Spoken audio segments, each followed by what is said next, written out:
It's Slate Night, the Film Fan Podcast. Now, here are your hosts, Corey and Mason. Hello, and thanks for sitting down with us. This is our inaugural episode of Slate Night, the Film Fan Podcast, and I'm one of your hosts, Mason Schmidt, here with my good friend Corey Knudsen as we get ready to talk about all things movies. We're a couple of Minnesota boys who love movies a little too much. As mentioned, this is our inaugural episode, so please bear with us as we smooth out all of the rough edges of the show in real time. Good company, good beverages, and good topics. Sounds like a hell of a time to me. Tonight we'll be talking about a variety of things, including what films we've seen lately, what movies are on the horizon, a little update on some physical media releases, as well as some current developments in the world of movies. But first, Corey, how have you been? And second, what are you drinking on the opposite end of the desk? Man, I've been good. I'm excited to start this podcast here. It's a little something we want to do every week, just introduce the beverage that we are sucking down here. This week we got Minnesota Gold Light. Fuck. Oh, I'm going to crack this one open acting like I'm not already half in the bag on all the other ones. It's pretty good stuff. This is the first time that we've tried this. Pristine. Actually, that's a lie. We recorded this episode yesterday, or 2 days ago, and we're doing it again. We did a trial run, so this is the second time we've had this. But made by 3rd Street Brewhouse out of Cold Spring, Minnesota. Yeah. So good stuff. Happy to have it again for the second time as we try and re-record this first episode here. But honestly, I like it enough to keep buying it. It might replace Busch Light, as it is kind of like water. It just goes down too easy. It sure does. I know I can crush a couple of these and go, I almost said get behind the wheel, but that sounds like a bad joke to make right now. But no, I could definitely crush a couple of these at a darty. But first, to get started, after we got the Minnesota Gold Light, which is not a sponsor, sadly, after we got that out of the way, I'd like to move on to what we've seen lately. Corey? Yeah, so we had a fun little double feature day a couple weekends ago where the first movie that we saw was the highly anticipated Venom: The Last Dance. This movie's directed by Kelly Marcel, who was the writer on the 2 previous movies. Obviously, it stars Tom Hardy as your favorite Eddie Brock and also the voice of Venom. You got Chiwetel Ejiofor, Juno Temple, Risa Fons, some new supporting performances in there. And essentially, this movie is following up right where the last one left off. And you've got Eddie and Venom on the run. And they are, I don't know, the story's just kind of like they're on a buddy road trip, sort of. It's muddled. It's muddled as all hell. It is not. There's creatures, xenophages. Null is here now. Null's in the movie for like a solid 3 minutes. I'll read you a synopsis that we threw together. Like Corey said, it is a somewhat of a road trip movie. Sadly, Eddie and Venom find themselves on the run, relentlessly pursued by foes from both of their worlds. As the situation grows increasingly dire, they are faced with a heart-wrenching decision that will determine the fate of their bond. I added in at the end of this, also Null is here for some reason, because they loved to focus on that in the trailer, which was exciting, because what has been a big thing for me with these Venom movies, and why I am in the minority in Let There Be Carnage more than the first Venom, is I much prefer the villain Carnage than I do to Riz Ahmed's Riot in the first one. So seeing Null in the trailer, I'm like, all right, we got someone. We got a good villain. I was really afraid after we lost Carnage in the second one. Who are we going to move on to now? Null? Null's here? Null's here for 5 seconds and a couple of lines that are in a post-credit scene. So nothing to get too excited about. I don't even think that's a spoiler at this point, just because it's so lackluster. Doesn't matter. No, it doesn't. It doesn't. And you expect Null to be this large, pressing force on kind of busting at the seams, waiting to just kind of break down into earth. And Venom, you can tell, is afraid, but we see him in a glimpse, and brother, you can't start with that right now. We see Null in a glimpse at the beginning as he's monologuing to his henchmen, which are these basically Outrider knockoffs from Avengers Infinity War. I don't know. It was kind of listless. It is part buddy travel road trip movie. It's just random. They go to Vegas for 20 minutes for really no reason. Chen's there, Mrs. Chen's there for some reason, just at a slot machine. They're in a bus or in a van with Risa Fons, and they're that's another 30 minutes of this movie. Yeah. it's just, like Mason said, it really does lack from having a clear villain. It's just these creatures and then some government people and some scientists. Juno Temple's character is frustrating as all hell in this movie, just because it's a very cheesy flashback scene as her character's tossing and turning in bed. She's having a bad dream, and she's dreaming about when she was younger at the beach with her brother, and a storm's rolling in. They're like, oh, well, if thunder's coming, you gotta run because lightning's here to gonna come follow. And they start running, and of course they get struck by lightning, but it strikes Juno Temple, and it travels through her and kills her brother. And how does that impact Juno Temple aside from just giving her a bad scar? Well, she decides, you know what, I'm going to become a scientist because that's what my brother wanted to be. And that's the only character development, only reasoning we have for anything she does in this movie. It's pointless. Absolutely pointless. It's just, I think both of us going into this movie, we weren't expecting a lot. I'm not expecting Shakespeare. So I think I'm not even disappointed by this movie. I think we both feel that way. Yeah. It's about what I expected. For me, it is my least favorite of the three. Yeah. I would rank them 1, 2, and 3. I just think the saving grace for all three movies is the Eddie and Venom connection, their little bromance. I think it has both the funniest moments and this movie does have like one good emotional moment towards the end where it's like kind of nice. It's kind of sweet, and that's what the core of these movies have been. It's just everything else around it, the stories, the side characters, the villains that just haven't worked for me. Yeah. And it has that nice moment that I think you're referring to, but then the movie turns a corner and it says, we're going to play memories? And we're going to show a montage that's going to really sully the one good thing we had going for us. Which, like Corey said, we didn't have high expectations. We knew what we were going into and ready to watch. This is a movie that people that wore sweatpants to school go to see. Like, this is not something high class, and we just want a fun time at the theaters. Which, I think, Corey, you and I, we had a good time. We had some liquor in us, so we were just going to have a good time. But, like you said, it's probably my least favorite as well of the three. I'd probably go 2, 1, 3. I think Riot, which is not my favorite villain, is easily better and a better threat and makes more sense to the story it's trying to tell than Null in this one. But yeah, overall, not my favorite showing, even though it's got my favorite actor in it, Tom Hardy. And Chiwetel Ejiofor is fantastic in everything, and he can chew scenery with anything written for him, any dialogue, but a lot of his dialogue, sadly, in this movie is just exposition between him and Juno Temple. I do just want to add one final thing to the Venom The Last Dance conversation, and that's that during the end credits, which are long as shit. So long. I think it's like probably, not even a joke, like an eighth of the runtime of this movie. With also one of the worst final post-credit scenes. Just makes no sense. Has nothing terrible to do. Yeah, but what I think it's the second song during the end credits is I Had Some Help with Post Malone and Morgan Wallen, which I love that song. I love both those artists. Great song. But just hearing that come up during the end credits of Venom, I laughed for probably 5 minutes straight for the rest of the credits. An insane choice to put that at the end of a Venom movie. When first movie we had Venom by Eminem coming in, and then you end with some Morgan Wallen. Kind of a banger. Yeah, that's in like a almost ironic, funny way. It's kind of a banger, but then you hear this movie wrap up, and it's just misguided song choice on that. Especially when Memory started playing during the movie, I cackled. I out loud just could not contain myself, but. Like Corey said, we did a double feature. Venom The Last Dance was the beginning of that double feature because we wanted to start with something fun that we thought wasn't going to be that intensive, at least for us as the audience, to pay attention to and try and recognize subtleties of character.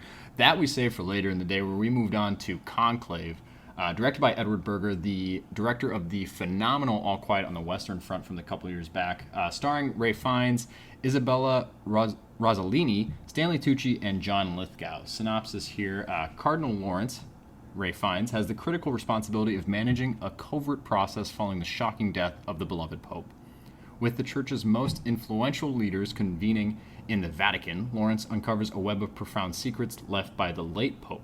These revelations hold the power to challenge and possibly redefine the very foundations of the Church, making his role essential during this pivotal moment in history. Corey, Conclave, like I said, we got the fun out of the way. We're going into a movie that kind of is getting that award buzz. You have Edward Berger directing. You have a stacked cast with maybe one of the best actors to not have won an Oscar, Ralph Fiennes, at the lead of this movie. What was your anticipation? What were you expecting out of this? Did you get what you expected? Was there any sort of disappointment, or how was your viewing experience for this one? I was really excited for this one. Getting in this time of the year, a lot of the Oscar movies are coming out, and I know you and I both see a lot of the buzz for certain movies, and this was certainly at the top of my list for seeing, and very happy to say that this movie's awesome. It's and maybe awesome's not the right word, but like it's more of a quiet thriller, and I really, really enjoyed seeing this process of choosing a new pope, which I saw for the first time in the movie The Two Popes, which came out a few years back, which I really enjoyed after not thinking I was going to love it that much. Yeah. But just learning about that process got me more excited for this movie, too, to kind of go a little bit deeper with that. I think the thing for me that worked the best in this movie was the politics within the Catholic Church, of seeing all these different people trying to kind of scheme around and like find dirt on people, and they're promoting this very holy and religious thing, but they're all sort of doing these terrible things along the way to try and like oust other people from this position. So I really enjoyed this movie. Like I said, it's a quiet thriller. Cast is great. Very well made movie. Yeah, awesome film. I went in with pretty high expectations, especially just coming off of Edward Berger being the director. Stacked cast, as mentioned. Corey, you mentioned the movie Two Popes, which for me, when that movie came out, I went back and watched that in the preparation for the Oscars that year, just because I was like, all right, you're getting award buzz. I don't really want to sit down and watch this, but fuck, it's on Netflix. Might as well just stream it. It'll be easy.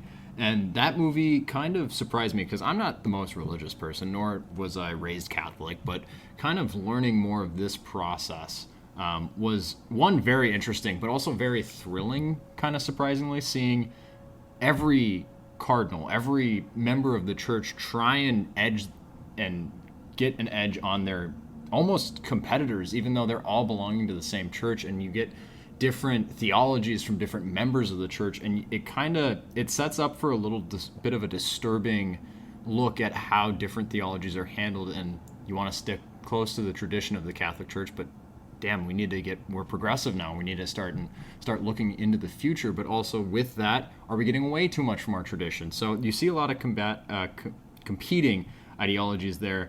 A lot of good, yes, thrilling scenes, but a lot of good, soft character moments, especially between Ralph Fiennes' character and almost anyone else in the cast. Ralph Fiennes is phenomenal in this movie. I don't know if it's good enough to get him an Oscar. I think it'll get him an Oscar now. I don't know if it's good enough to get him an Oscar win. I'm really excited to see how the rest of this year plays out, because I am gunning for this man to win an Oscar at some point. Don't know when it's going to happen. I thought when they gave him a nomination for The Menu a couple years back, I was like, finally, maybe something. I don't think he's going to win, but it'd be nice. I don't think he got nominated. Did he not? No. Oh, he should have. Then I'm talking out my ass. Yeah. I think that movie's really cool too, and I know that was kind of like a snub of that year, at least for us. Yeah, at least us hoping for Ralph Fiennes. But damn, yeah. All right, I completely misjudged that. But I think it is time for him to get at least then a nomination for something that he did great in, which is this movie. The direction of this was flawless. The one gripe I have, which I think you and I agree on, this movie's full of reveals. It's full of character turns and a lot of like history being brought back up into the foreground for a lot of these characters. There is one reveal almost in the last 10 to 15 minutes, I'd say, not even, that I feel like the film builds it up to be a huge reveal. For you and I, at least, I think we saw it as somewhat, I don't know, it wasn't as impactful. It didn't hit me as hard. I don't know. It felt like the reveal, I won't spoil anything just because it is pretty recent still. The reveal that this is the character that it's centered around, I think I'd already gotten enough from that character in this movie. The character has some strong moments, one strong speech in particular, and I just don't know if I needed this reveal to make me feel for this character more. I think we're already on that character's side at this point. Yeah, and I don't want to name the character because you have to watch the movie, let it play out. Yeah, it just, I don't know. It felt like the movie thought it was a really big thing, and at least for us when we watched it, I think it was like, oh, okay, that's another part of it, but it doesn't recontextualize the movie in any way. Yeah. That being said, we were the youngest members, I think, in the audience. I think everyone was at least above 40 to 50 in that audience, aside from you and I. It was wild walking into that movie because we saw Venom: The Last Dance, and then we went to a bar down the road and watched some football, had some beers, had some burgers. So we were feeling good, got another drink when we got to the bar. And we walked in at like 3 p.m. on a Sunday, not expecting like a ton of people. You know, a decent crowd for a weekend. All the churchgoers. Almost every seat was full except for our two in the middle, and it was old people. And we sat down, and like during the previews, like the ads before the trailers, just giggling, just trying to compose ourselves, which we've had to do so many times, of like getting in the mindset of like, we're about to watch something serious. Yeah, this is like not a jokey movie, but I think early on, like both of us locked in. I just wanted to shout out one other scene in the movie, which is a speech that Ralph Fiennes gives about certainty within the church. And there's so many great moments, and the reactions from the other cardinals, the other members of the church, was the standout scene for me. So that is a great scene, and that happens pretty early on in the whole process, the conclave. That's when they all are uniting. I know exactly what you're referring. That scene immediately, you know it when it happens. It shakes you. Yeah. So yeah, I know we both obviously really like this movie. Definitely watch out for this one in awards season. If you're trying to check off some Oscar movies, this is certainly one that will be nominated. We can pretty confident certainly about that. Yeah, certainly say that. Yeah, and I think that I wouldn't be surprised when it comes to the end of the year, we look back at our 10 favorites from this year, both you and I, and we find that Conclave is somewhere to be found on both of our lists. Yeah, definitely be up there for sure. But moving on. Moving on to the next one. This is a movie that has been out for a few weeks now, but Mason and I saw it within the last week here. Saw it separately. Yeah, saw it separately. And that is Smile 2, which, surprise, surprise, sequel to Smile. From a couple of years back, which I know both Mason and I were pretty surprised by when we saw it. I remember seeing the trailers and thinking this could be a little bit hokey. This could be Truth or Dare. It could be Truth or Dare. Just like people smiling. It's like, okay, we'll see. But really liking that movie. I still really enjoy it. And at least for myself, I really enjoyed Smile 2. It is directed by Parker Finnegan from the first movie. This time it stars Naomi Scott as a pop singer. Sky Riley, who has gone through a lot of traumatic and horrific things in her past, and she's trying to make a comeback, both in her personal life and in her career. And for me, that was the biggest part of what worked for me in this movie. I think the main character in this film was stronger than the first movie. I couldn't name you the main character in the first movie. Genuinely couldn't tell you the character's name. I know it's Kevin Bacon's daughter. That's all I know. Yep. That's it. But I really liked seeing her struggle of, trying, just aside from the horror aspects of this, to really find herself again after these traumatic incidents. And you see some flashbacks later in the movie that kind of reveal what had happened. And I thought Naomi Scott was great, both in those scenes, and then once this entity starts taking control, just seeing her reactions to it, I thought was really well done by her. I think this movie is also a better made movie, just from a filmmaking standpoint. There's a wonder sequence that starts out this movie that I think is amazing.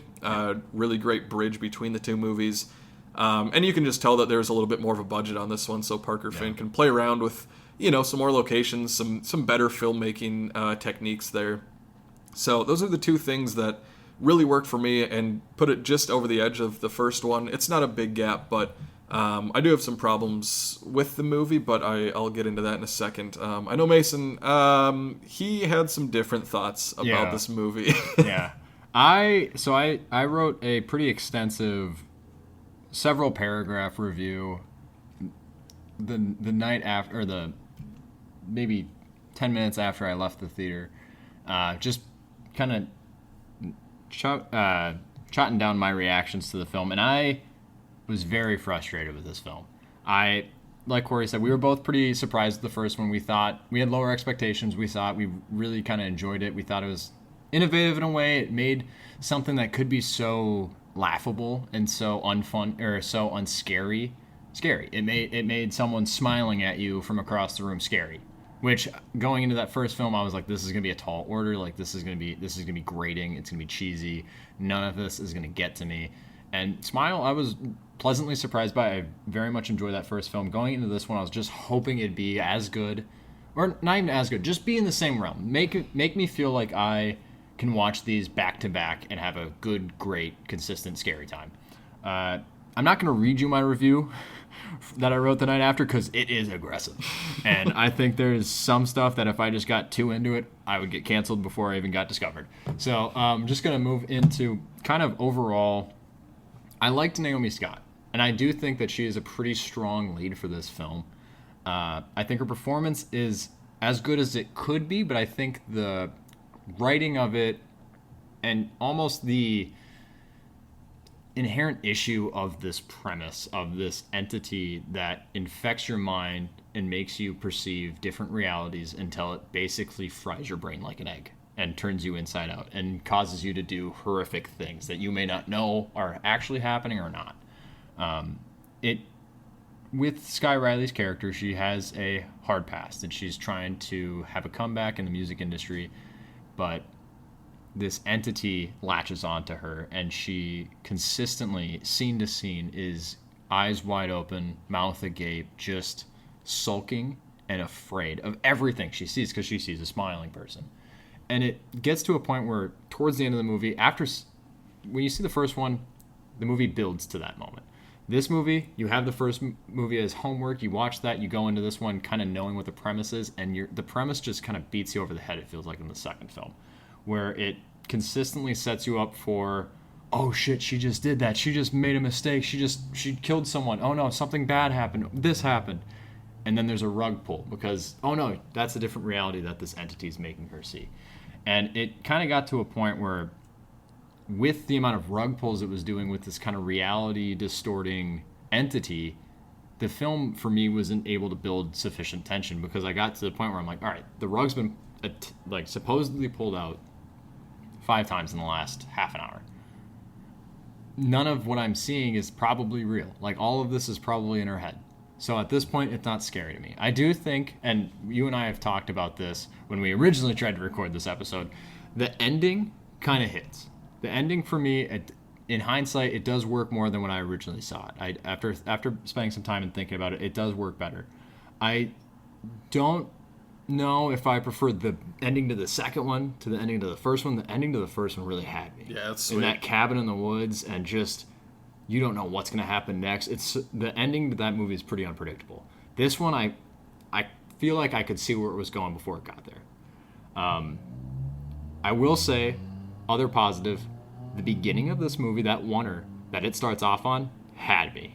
There's a couple of big jump moments in that, and it had me from the get-go. So the movie started off with a full head of steam, and it just slowly over time kind of became grating to me. I wasn't scared of her.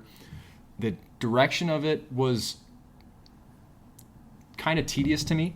I feel like there's a lot of aerial shots of the cityscape, and they slowly turn upside down, and it's like, I get it. I get where you're trying to go with, or I get where you're going with this, Parker, but just like, can we stop? Just, it felt like he got more money, and the budget you can see in this film. There's some concert scenes that are really good. It feels more confidently helmed in this film, but also it feels more tedious to me. So overall, I do prefer the first one. I kind of, after watching the second one, I had such an aggressive, harsh opinion on it, and it's kind of mild over time. And I kind of want to sit down and rewatch it, see how I feel, because I don't like not liking things. I like to kind of at least be able to acknowledge good in something I don't like, which I'm trying to do here. But I think if I revisit this, I could see myself appreciating it more. Yeah. I talked about, I had a couple issues with it as well. Just very briefly, I would echo that sentiment of just some of the third act, especially. There's, like you said, some things that you don't know if it's real or not. And I think when you are done with the movie and you think back on it, it's not super clear of what was real and what wasn't. Not that I need every little thing to be explained, but I think there's such a large gap in this movie where it's like up in the air. I don't know what is real. So then it's like like how seriously do I take this then? And that was my biggest thing. But I do like the ending of the movie. I won't spoil it, I guess. But I think it is pretty cool, just as far as being different from the first one. Just kind of like, what does that look like? Like, where do we go after this if there is a Smile 3? But yeah, overall I liked it. And then just one other little scene I wanted to point out. There's one in her apartment where it's like her backup dancers are these smiling people. I really liked the look of it. I thought it was a cool kind of journey through her apartment. As these people are like stacked up and they're like around corners trying to get to her. I thought it looked pretty cool and was definitely one of the more memorable sequences of the movie. That sequence, thinking back on it, the staging of it and the movement of it and the way that they have all of these background dancers that are in her set. She's obviously kind of hallucinating something, but they're all in her room, and it's impressive the way that they carry that scene out. But for me, there are moments when I'm like, this is too cheeky, and it's making that smile not scary anymore. Now I'm seeing the smile and like seeing all these people kind of herd around her. I was like, I don't know if I'm afraid. I think the tension's gone. I think I'm kind of out of this right now. So again, that's why I'm a little bit eager to rewatch this one, see how I feel, see if my opinion of it changes.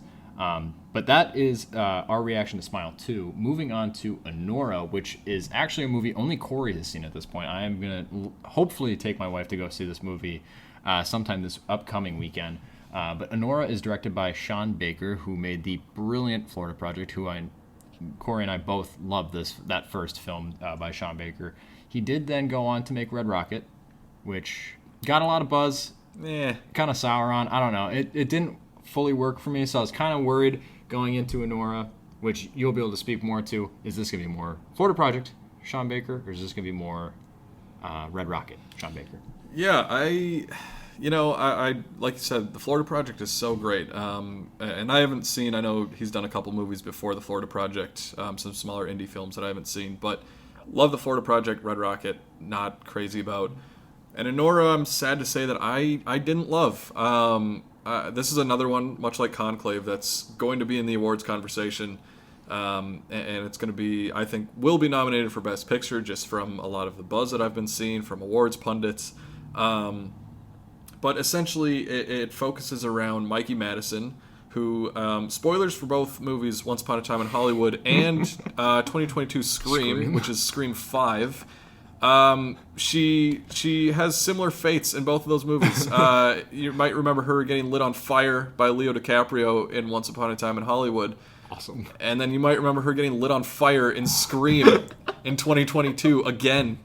So that was her thing, and maybe this signing on to this movie was just like, please don't set me on fire in the third act. Can you admit, did she get set on fire at all in this movie? I don't want to spoil it, so I'll leave that information out. Okay, sweet. But I think she is good in this movie. She plays a prostitute, a sex worker, escort. I don't know what the term is specifically, but one of those things. And essentially, she meets the son of a very rich Russian man and his family, and they kind of have this fling where they're just going around and having fun and spending money and partying. And then his parents find out that they got married, and they're trying to stop the marriage. And I don't know. This movie didn't work for me because I didn't care about the main characters. Okay. Mikey Madison, I think, is good, and I think there are some really solid scenes with her in it. There's some things that I know when you see it you're going to hate, where she's just screaming for extended periods of time, which I know you hate in movies. I just don't like loud things. I don't know. Yeah. It's just some of that. And then also the actor that plays Vanya, who is the son of the Russian billionaire, Mark Eidelstein. There's a weird H thrown in the middle of his name, so I don't know how. It's weird when I looked at it on IMDb. I'm like, I don't know how to say this, but Eidelstein, I think. That's the best attempt. That's a good attempt. Yeah. We took German. Absolutely despised his character. I hated him so much, and I understand that that's sort of the point of It's this like movie. a Professor Umbridge thing where you're like, you're good, but I fucking hate you. I sort of, like, I don't know, like, I understand that he's, like, especially by the end of the movie, you're not supposed to, like, empathize with him, really. But then that just presents an issue for me, like, okay, well, I'm spending a whole half of the movie with him, and these are the two main characters, and I absolutely hate him. I think he's unfunny. He bothered me. I didn't care about their relationship. And I think there are some deeper themes in this movie about relationships that I may need to sit with for a bit, and I may like a little bit more. But it just felt, the first act of this movie is their relationship together. The second act, Vanya, the kid, is not in it for that much, as like these Russian henchmen who are actually the standout of this movie for me. The Russian henchmen are hilarious. They have some of the best moments in the movie, and they're just kind of looking around New York for Vanya, and it seems more so focused on them instead of on Anora, who Mikey Madison plays, or Vanya. So we spend a weird middle act that doesn't seem to focus on either of them, and then the last act is a lot of his family getting involved, and I didn't care about a lot of the characters in this movie. I didn't care about the story, and I went into this movie like not super excited, and I wanted to be surprised by it, and I unfortunately just didn't love it. I thought it was a well-made movie. I think Mikey Madison is good. I'm sure she will get nominated for Best Actress, but I don't know. Everybody else seems to think differently. Everyone else really loves it, and I just wasn't one of them. Are there kind of any hidden positives of the film aside? You've talked a lot about the characters and the story and just kind of how their overarching story kind of made you feel. Was there any, like, how was the score, cinematography, anything kind of you think that was kind of standout? I think Sean Baker is a good director. So like even Red Rocket 2, I like the look of that movie. And this sort of, I believe it's the same cinematographer on this movie as well, from Red Rocket.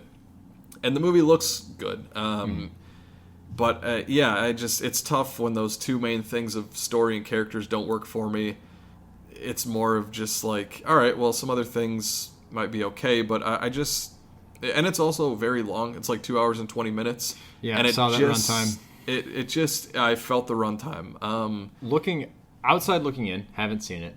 2 hours, 20 minutes, trying to convince my wife. Well, my wife is convincing me to go see it. She's more excited, admittedly, than I am, even though I have seen more of Sean Baker, which, with Corey talking, I was able to look back at his filmography. Yeah, he has made more films than just The Florida Project. I forgot that he made Tangerine. Tangerine I have seen now. Not my favorite of his films, but I think I do like it and prefer it to Red Rocket. Florida Project's amazing.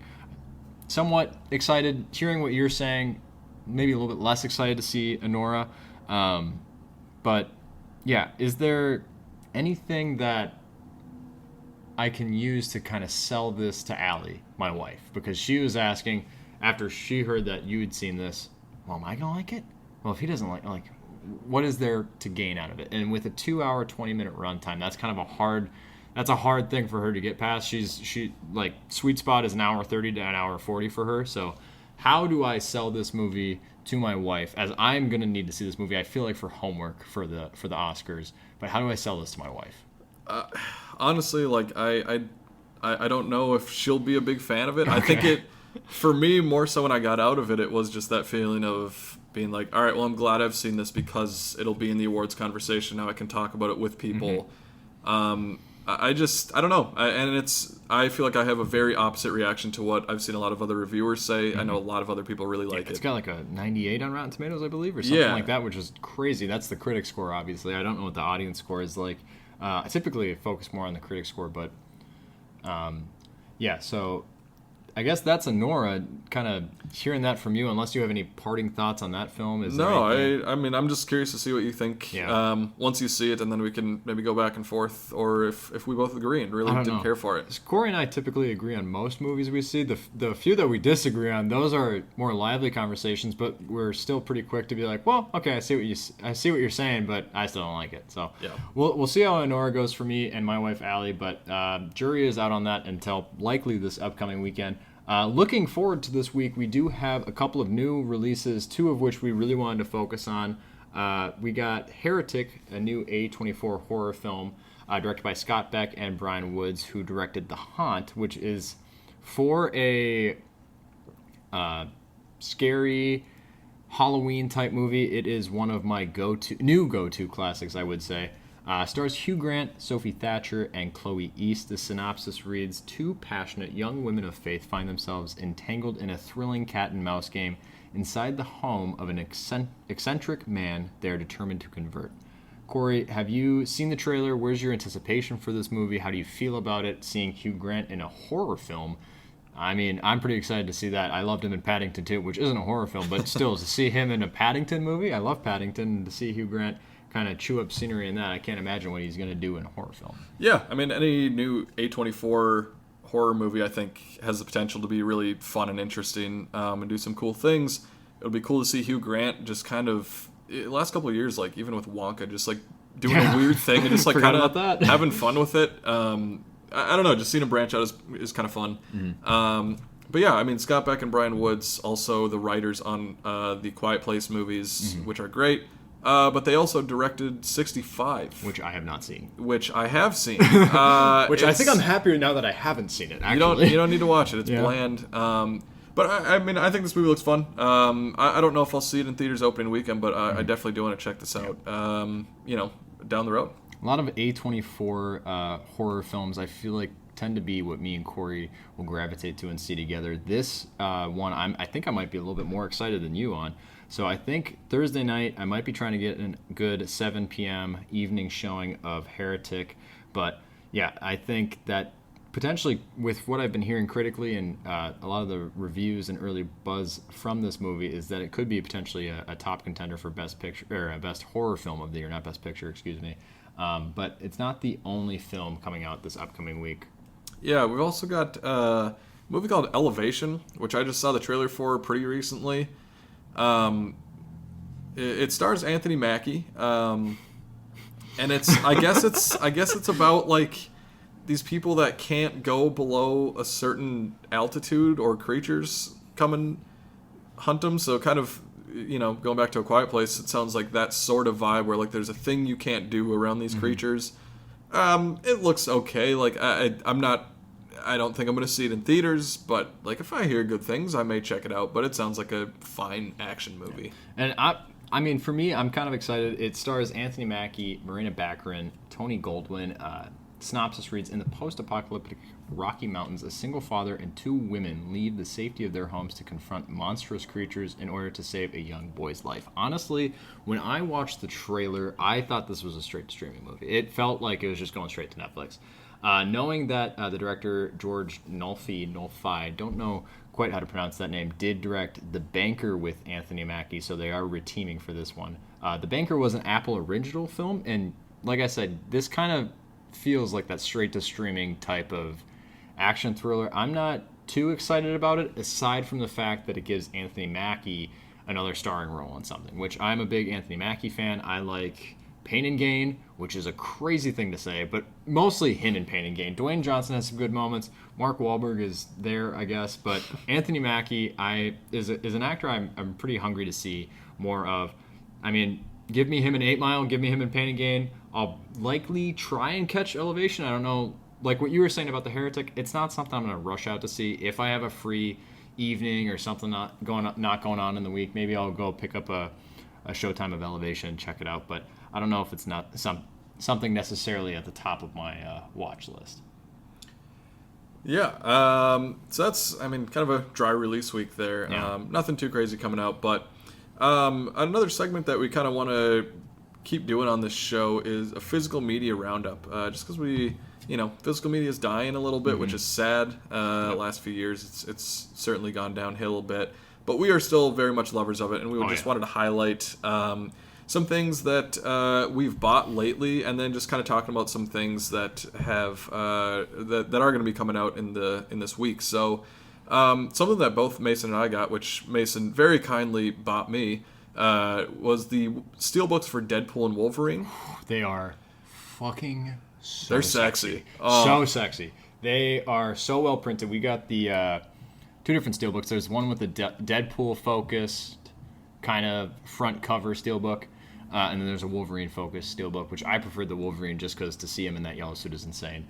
But with physical media dying, it kind of gets scary ordering things online and then they get shipped to you. You don't know how the quality is. I miss the days of going into a Target and there being a full section of movies that I can go and like, all right, is this slipcover good? All right, is this spine gonna peel weird? Like, what do I have to look for? So ordering stuff like this and ordering Deadpool and Wolverine, it feels like a bit of a gamble. They came in perfect condition, beautiful steelbooks. We both love this movie. I can't wait to watch it again. Show my wife it. I can't praise that movie enough. I'm happy that with the sadness that comes a smaller kind of physical media release with every movie that comes out. I feel like a lot of these releases have been improved, almost like a collector's edition kind of standard. And the Deadpool Wolverine one kind of lives up to that. I also purchased, this isn't anything recently released, somewhat recently, I guess, but I did order and pick up A Haunting in Venice and watch that with my wife over the past weekend, as it was just Halloween last week. So watching that, because it is one of my it is my favorite of the three most recent Agatha Christie adaptations. I think it is the best at kind of handling the whodunit while also being a little bit more tension-filled and even a little bit scary in some scenes. Looking into what released this week on November 5th of 2024, we have Trap, The Crow, Strange Darling, Blink Twice, and It Ends With Us. Corey, are any of those ones that you are looking to pick up pretty quickly, or leave them on the shelf? I've seen a couple of them. I do still need to see Strange Darling and Blink Twice, which I know you're a big fan of both of those movies. Yeah, Strange Darling will easily, far and away, become one of my biggest surprises of this past year, and likely will be in my top 10, I think, by the end of this year. You saw Trap and you saw The Crow. Haven't seen those. Yeah, Trap. M. Night Shyamalan is always going to do something. I don't know. His dialogue's just fucking weird sometimes. Especially recently. I don't know what's happened to him, but he's just every movie, like even ones that I like Knock at the Cabin. Like there's still just moments where I'm like, this is interesting. Mm-hmm. I think that Trap, just for a little brief review, works best in the first half when it's in this concert venue and the serial killer is trying to find his way out of this venue, and just kind of, being resourceful and doing different things there. I will buy this movie eventually. It's not going to be one that I buy right away for like $25 or whatever the price is for new releases now. But eventually I'll get it. The Crow, I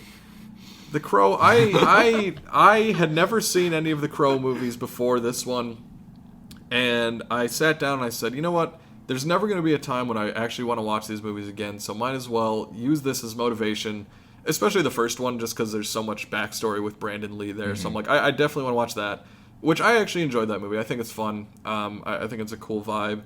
The sequels are just dog shit. They're just ass. Progressively worse and worse. They just all get bad. And then this movie, it's bland. There's one cool action scene in it, and that's about it. Like, just it's the one that they show in the trailer pretty heavily, right? Yeah, it's like up the stairs. On a staircase. Yeah, it's there's really not much more to it, in my opinion. So that one, I say I'm not going to buy it, and then I'll see it for $5 at half price books, and then I'll buy it. If a steelbook comes out, if there's a steelbook, I mean, there is, yeah, there is, and that immediately catches my attention, even though I haven't seen The Crow, I haven't seen Trap. But if a steelbook comes out, maybe I'll go grab one. But I for sure recommend seeing Strange Darling. That will be the first one I pick up. Actually, I did order it this morning, so I'm excited for whenever that shows up, so I can again show that to my wife, as it is something I've been gushing about nonstop. Moving on from the physical media roundup, we'll be looking at some of this week in today's movie news. Wanted to focus on Clint Eastwood's, likely his final film, Juror number 2. Something I hadn't heard much about, didn't know much about. I knew Nicholas Hoult was in it, but it's looking to have even more of a limited release than what was prior thought, and it will be, after its limited release, put to streaming. An article from Screen Rant references a recent update highlighting that the theatrical release of Juror number 2 will be more restricted than initially anticipated. The film will be screened at a select number of theaters, which I believe it noted at 35 nationwide, and will have a limited run before it becomes available for streaming on Max. What the fuck is that about? Yeah, I'm not the biggest fan of streamers tipping or like dipping their toes into the deep end of putting a movie theatrically. It's like when Netflix did Glass Onion. Just put it in theaters. You're gonna make more money when it comes to streaming later. Just put it in theaters. Have some testicular fortitude and just front this fucking movie. Just put it in theaters. I don't understand it. It also feels weird because it's Max, it's Warner Brothers. They've had a working relationship with Clint Eastwood. I remember when Cry Macho came out. I don't fucking know anyone that saw that movie. Nope. Partially, I think, well, one, because when it came out, COVID. Two, because it went to streaming so damn quickly.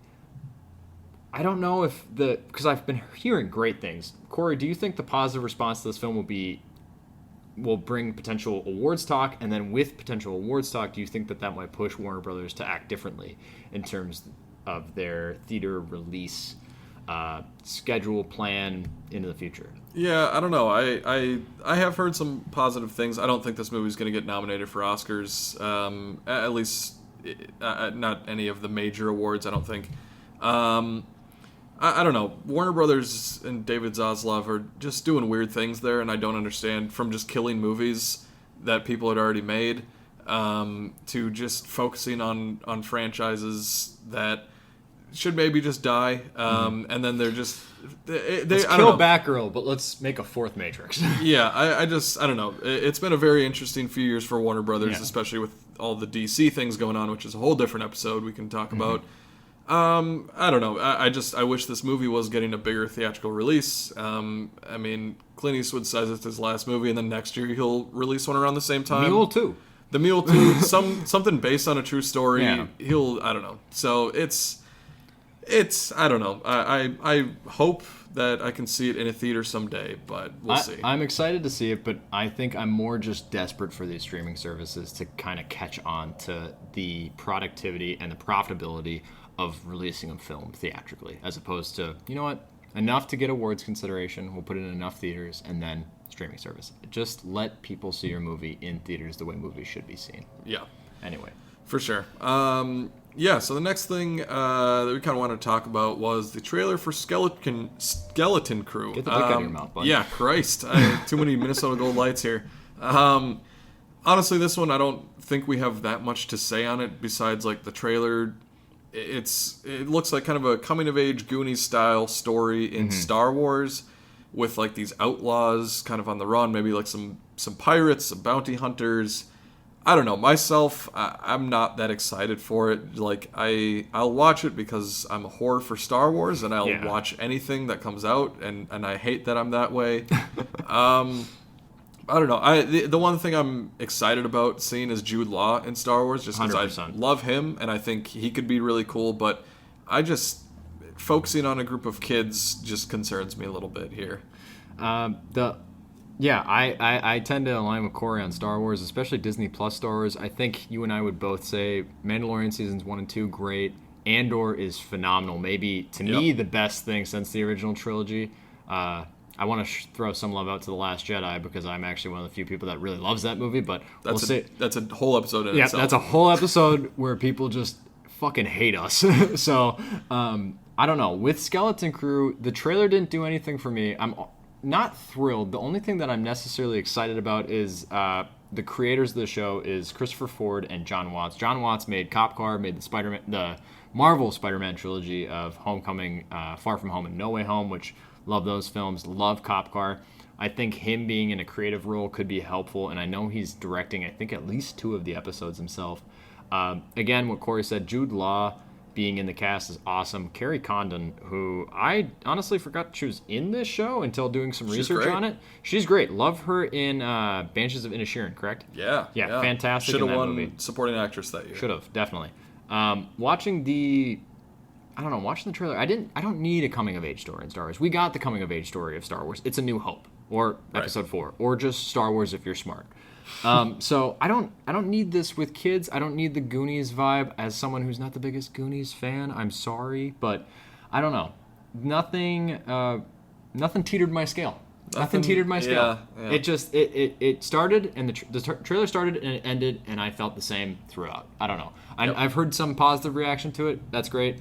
I want Star Wars to just desperately have a win because Acolyte, from what I've heard, because I haven't seen it, I've heard was just so divisive. And you didn't like Acolyte? Not really, no. I want Star Wars to have a break. Yeah. And that's not going to happen, but I want it to have a break. I want Kathleen Kennedy to leave, have a new overseeing producer of and manager of Lucasfilm take over, make Star Wars films, get off of Disney Plus. Mandalorian has been great to a degree. Andor was great.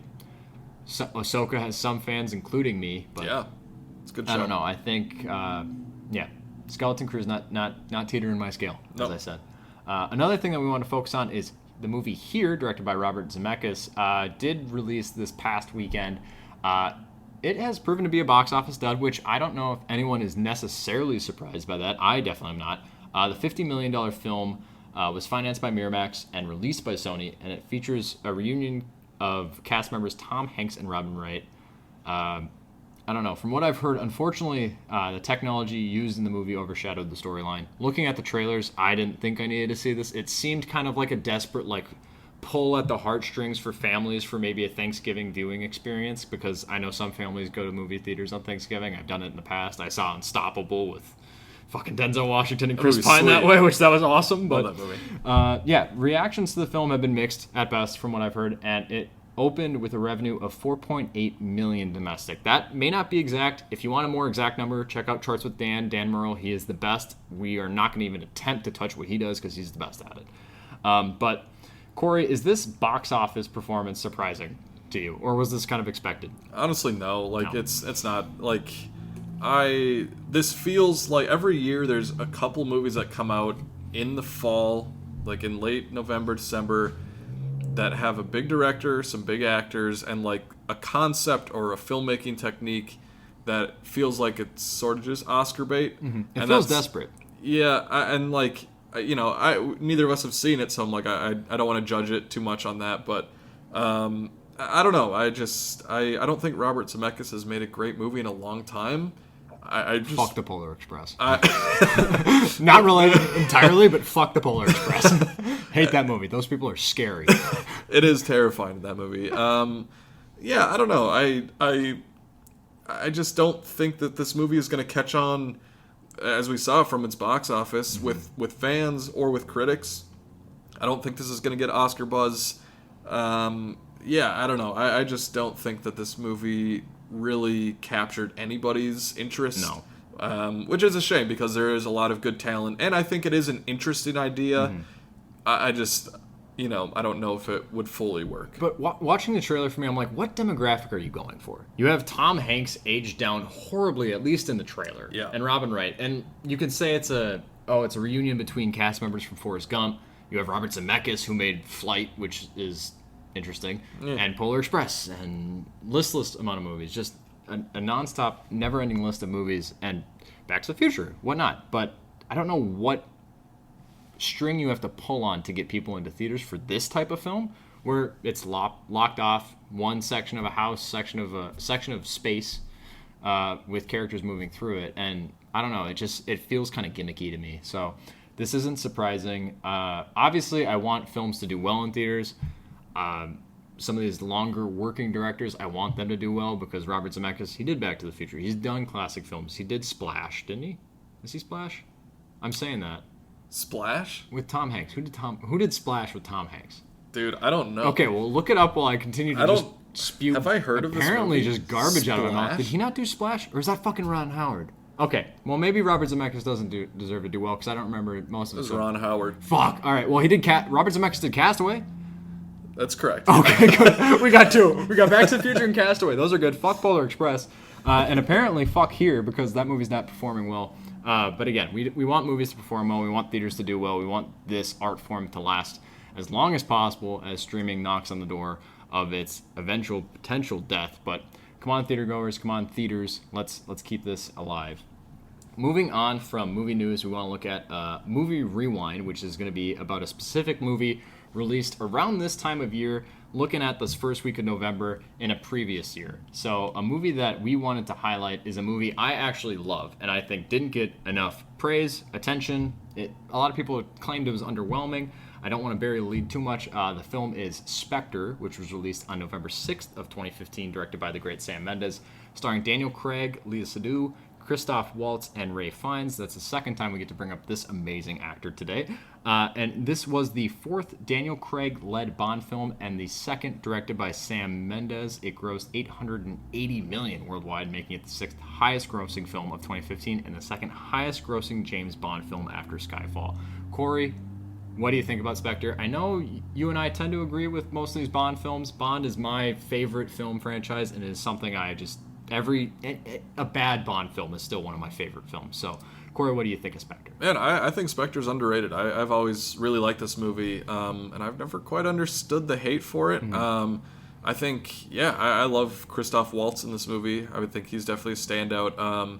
And there's some really cool action scenes, especially the opening when he's just like walking on the rooftops. I think is really fun and really cool. I mimic that fucking walk every day of my life, where I'll be back in a minute to the woman, and he goes out onto the balcony, he's fixing his collar, and I mimic that walk every day in my fucking life, because I've never seen anyone walk as cool as Daniel Craig can walk in that portion of that film. No, I think I think this movie's really cool.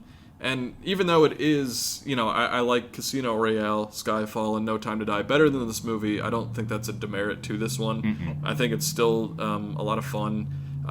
It won an Oscar for Writings on the Wall, the theme song sung by Sam Smith, which I know that you are a big fan of the Radiohead original song. For everyone that heard that thump, that's me hitting the table, because I am a big fan of that Radiohead song, because Daniel Craig was excited by Radiohead potentially doing a Bond song, and they recorded this amazing song that you can pull up edits to this song by Radiohead called Spectre. You can pull up a video of this where they put this version of their potential Bond theme into the opening of Spectre, where it has Sam Smith's lyrics and everything, and you have that same opening title sequence, but it's with Radiohead's Spectre, and it just fits so well.